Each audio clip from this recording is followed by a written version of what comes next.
पश्चिम बंगाल में निर्दोषों की हुई हिंसा से आक्रोशित परमहंस ने पश्चिम बंगाल के हालात पर चिंता व्यक्त की है। उन्होंने कहा कि संविधान की रक्षा के लिए लगना चाहिए राष्ट्रपति शासन।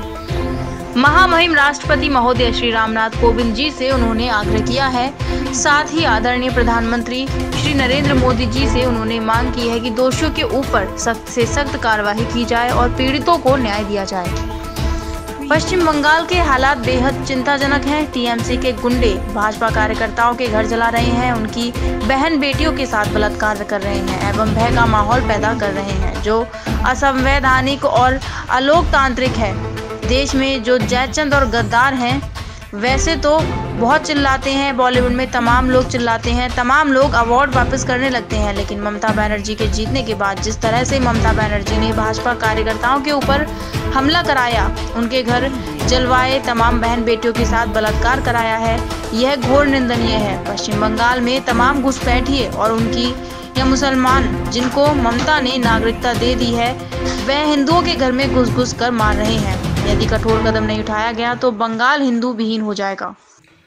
संविधान सर्वोपरि है और संविधान की मर्यादा का जहां उल्लंघन होता है, वहां निश्चित रूप से सभी देशवासियों को एकजुट होकर के और संविधान की मर्यादा की रक्षा के लिए आवाज उठाना चाहिए। मैं जगत गुरु परमहंस आचार्य पीठ श्री तपस्वी जी की छावनी रामघाट अयोध्या से जैसे ही मुझे पता लगा कि पश्चिम बंगाल में ममता बनर्जी के जीतते ही वहां अन्य वोटरों के घर जला दिए गए, अन्य वोटरों की हिंसा की गई और वहां एक भय का माहौल पैदा कर दिया गया।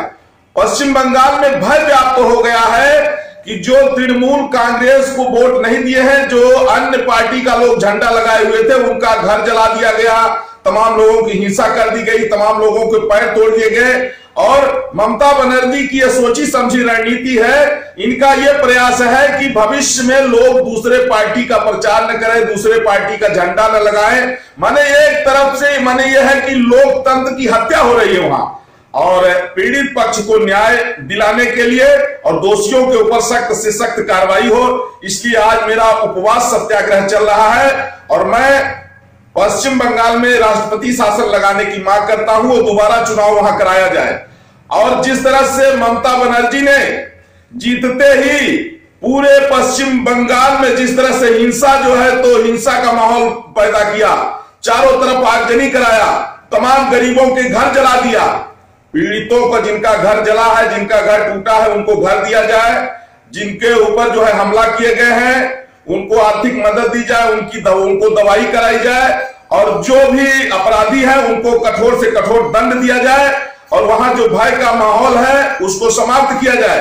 लोकतंत्र में हर व्यक्ति को अधिकार है कि वह जिसको चाहे उसको चयन करे, लेकिन यह तो बिल्कुल गुंडागर्दी है और यह एक आतंकवादी रवैया है कि इतना पश्चिम बंगाल में भय का माहौल बना दिया गया है कि लोग डर सहम गए हैं कि आने वाला जो समय होगा लोग इसके लिए सोचेंगे कि वो दूसरे का झंडा लगाए।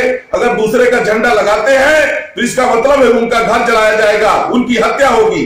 और आदरणीय प्रधानमंत्री नरेंद्र मोदी जी से निवेदन करता हूं कि इस पर वो जो है सख्त से सख्त कदम उठाएं और पश्चिम बंगाल में पुनः चुनाव कराने की मैं मांग करता हूं। और जिस तरह से वहां इस बार जो चुनाव हो, जितने पश्चिम बंगाल में घुसपैठिए और रोहिंग्या हैं उनकी नेशनलिटी खत्म करके उनको देश के बाहर करके फिर चुनाव कराया जाए, तब तक वहां राष्ट्रपति शासन लगा रहना चाहिए और पीड़ित पक्ष को न्याय मिलना चाहिए। अभी मेरा सत्याग्रह चल रहा है, अगर वहां पीड़ितों को न्याय नहीं मिला तो फिर मैं आमरण अनशन करने के लिए भी बाध्य होऊंगा। बंगाल में हिंसा के विरोध में मेरा 24 घंटे का उपवास सत्याग्रह पूरा हुआ। उसकी पूर्णाहुति पर मैंने ममता बनर्जी का पुतला दहन किया है और आदरणीय प्रधानमंत्री श्री नरेंद्र मोदी जी से और महामहिम राष्ट्रपति महोदय श्री रामनाथ कोविंद जी से मैं मांग करता हूं कि पश्चिम बंगाल में राष्ट्रपति शासन लगाया जाए और पश्चिम बंगाल में जो घुसपैठिए और रोहिंग्या मुसलमानों को नागरिकता दे दी गई है, उनकी नागरिकता खत्म करके देश से बाहर किया जाए। और इस समय पश्चिम बंगाल के हालात जो है ममता बनर्जी ने पाकिस्तान जैसे कर दिया है। जिस तरह से पाकिस्तान में जो बचे खुचे हिंदू हैं वो प्रताड़ित किए जा रहे हैं, ठीक उसी तरह से ममता बनर्जी के जो अनुयायी हैं, टीएमसी के जो गुंडे हैं, इस समय के हालात वहां इस तरह हो गई है कि अगर कोई जय श्री राम बोल दे रहा है, कोई वंदे मातरम बोल दे रहा है, कोई भारत माता की जय बोल दे रहा है, तो तो उसकी हत्या हो जा रही है। अगर वहां टीएमसी के गुंडों को पता लग गया कि ये भाजपा के वोटर हैं तो उनका घर जला दिया जा रहा है। आखिर जनता का क्या दोष है? और लोकतंत्र में प्रत्येक व्यक्ति का अधिकार है कि वो किसी का भी प्रचार कर सकता है, किसी को वोट दे सकता है, किसी का झंडा लगा सकता है। इसका मतलब ये नहीं कि अगर भाजपा का झंडा कहीं लगा हुआ है तो टीएमसी के गुंडे उसका घर जला देंगे। और इस समय तमाम लोग खामोश है। क्यों खामोश है भाई? वैसे तो लोग अवार्ड वापस करने लग जाते हैं, तमाम बॉलीवुड में हाहाकार मच जाता है, तमाम लोग चिल्लाने लग जाते हैं। इस समय न तो कोई कांग्रेसी चिल्ला रहा है, न तो कोई वाम दल का व्यक्ति की चिल्ला रहा है, न कोई कम्युनिस्ट चिल्ला रहा है। जबकि लोकतंत्र में अगर कोई भी व्यक्ति किसी का भी चयन करता है, उसको आजादी होनी चाहिए कि वह किसी का भी चयन करे। हारना जीतना अलग की बात है।